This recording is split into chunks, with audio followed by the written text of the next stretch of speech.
Maruti Suzuki has long been the king of the sub 10 lakh rupee segment of the Indian car market, partly due to having a significant head start over its rivals, as well as the fact that it has one of the largest ranges in that part of the market. What's the next step for it then? To go upward. It has done this in the past by going there directly with the Grand Vitara and Kizashi, but with little success. Even the S-Cross has not been a great success by Maruti Suzuki standards. So what's this car then? It's the Maruti Suzuki XL6. Based on the highly successful Ertiga MPV, it gets a fancy alphanumeric name, fancy interiors and fancy exterior design. But does it work? Well, that's what we want to find out in this review.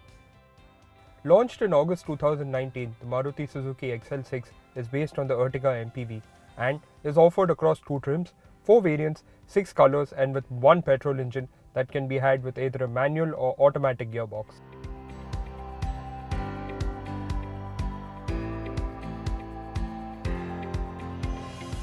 The biggest change for the XL6 interiors as compared to the Ertiga is that the Ertiga's second row bench seat has been replaced by these 2 captain seats. They offer good side bolstering and support, but could have done with a little more under thigh support. Headroom and knee room is also pretty decent.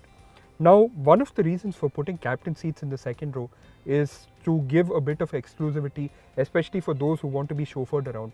And in terms of that, the feature list feels a little bit lacking. You get roof mounted AC vents with a fan control, 12-volt socket, seat back pockets and 2 1-liter bottle holders in both the doors. We would have expected that Maruti Suzuki could have included things like cup holders for both the occupants, maybe window blinds, and maybe even reposition the AC vents just to give a little more premium appeal. Moving on to the third row of the XL6, it remains unchanged when you look at it from the Ertiga thanks to the same wheelbase. You get the same kind of bench in the third row and the seats recline to give you a little additional space, but it's still the same cramped space that you get in the Ertiga and is best suited to adults for a short journey or for kids. Now, one of the ways to enter the third row is either through this gap in the middle, or if you're a little more athletic like my friend Ajinkya here, you can slide back the second row and step inside.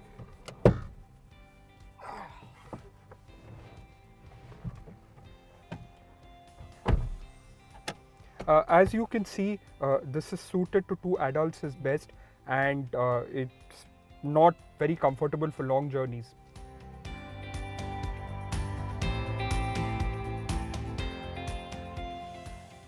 We now come to that part of the review where we look at the front seats. They are exactly the same as the second row seats and offer similar levels of support and as well as side bolstering. Of course, this being the driver's seat, you get height adjustment, but at this price point and segment, we would have expected that Maruti Suzuki would also given reach adjustment. We also like the way the aircon vents have been integrated into one large unit. Of course, these are the real aircon vents and this is actually just a decorative piece. One of the things we found odd in the front is that a large number of parts that includes the steering wheel, the gear lever, the climate control, dials and buttons, the window switches, the power mirror switches and even the door handles all come from a standard Maruti parts list, which is quite common across models around its range. If Maruti Suzuki really wanted to up the premium factor of this car, they should have made the interiors a little more distinctive. Of course, the highlights of the front are the instrument cluster and this 7-inch touchscreen display running Maruti Suzuki's latest SmartPlay infotainment system. The instrument cluster is quite nice actually. It gets these 2 chrome bezels around the dials and a full color MID that has a wealth of information but can only be accessed via 2 knobs that are there behind the steering wheel. We would have expected that at this price bracket and point, Maruti would have provided controls on the steering wheel for this. Of course, the other highlight of the dashboard is this 7-inch touchscreen display running Maruti Suzuki's latest SmartPlay infotainment system. In addition to Apple CarPlay and Android Auto connectivity, you also get Maruti's very own SmartPlay infotainment system, which gives you some dedicated apps as well as some connected car features. Now the thing is, when Maruti launched this car, the SmartPlay system connected car features were pretty good, but now nearly 2 years on, when compared to the rivals, it feels a bit basic. You get things like geofencing, dedicated map apps, as well as the ability to control your media, but again, it feels basic because the rivals have moved quite a bit ahead.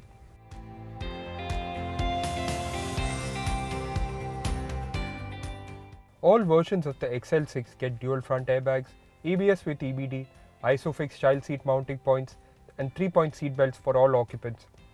As a part of the feature list, in addition to the standard equipment you can already see, you get power windows, power mirrors, button start, and a reverse camera.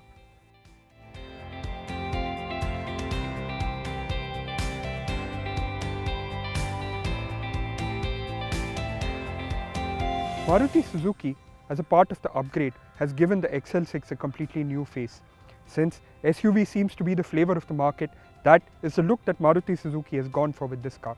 You get this large black cladding with this chrome elements that flank the Suzuki logo in the middle. When the XL6 was launched, it was one of the first Maruti Suzukis to get full LED headlamps. You get 4 individual LED units as well as LED DRLs.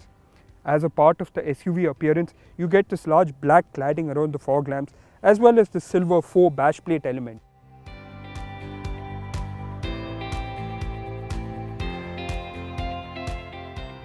One glance at the XL6's side profile and you can see its MPV origins. As a part of the design, you get a nice strong shoulder line, these chrome door handles, blacked out mirrors, more 4 bash plate elements, and of course this chunky cladding which is meant to give the SUV look. And while it does add to the weight of the car's appearance, it makes the 15-inch wheels look under-tired and rather small. We hope that Maruti Suzuki at some point will upgrade these to 16-inch units. The wheels themselves are very similar to what is offered on the Ertiga, but here it's been painted in gloss black.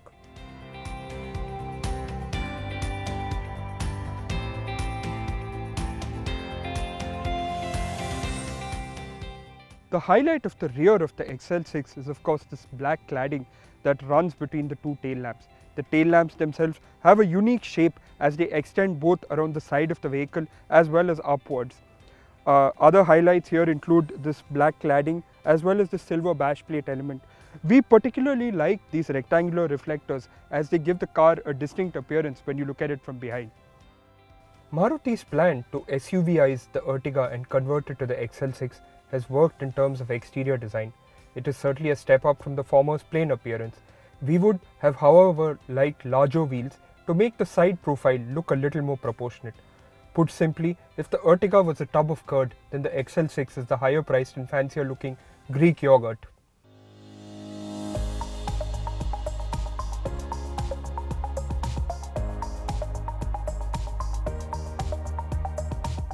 The Maruti Suzuki XL6 is only offered with one petrol engine, which in this case is a 1.5 litre 4-cylinder mild hybrid unit producing 103 bhp and 138 Nm of torque.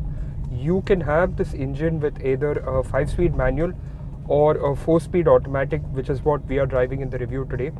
This engine is offered with a mild hybrid system that comes courtesy of a lithium-ion battery that enables for some additional torque boost at the low end as well as a start-stop function. On the go, the engine feels energetic and eager to be pushed, with the action starting up post the 2000 RPM mark. The bottom end is quite strong, and in city driving conditions, you won't feel the need to try too hard to extract some performance from the engine. With what is quite a strong engine, the old school 4-speed automatic gearbox feels a bit behind. In city driving conditions, it's fuss-free and likeable, with not much effort needed to potter around town. However, the lack of grunt can be felt when you need to make a quick overtake. Step down on the throttle and the gearbox revs the engine hard by dropping the cogs. And there is a noticeable lag before you get a surge in momentum. It also gets very vocal at this point, though the engine note is likeable if that's your thing. There's also a function to disengage the overdrive if needed, and it's very useful if you need a jump in speed while already going fast.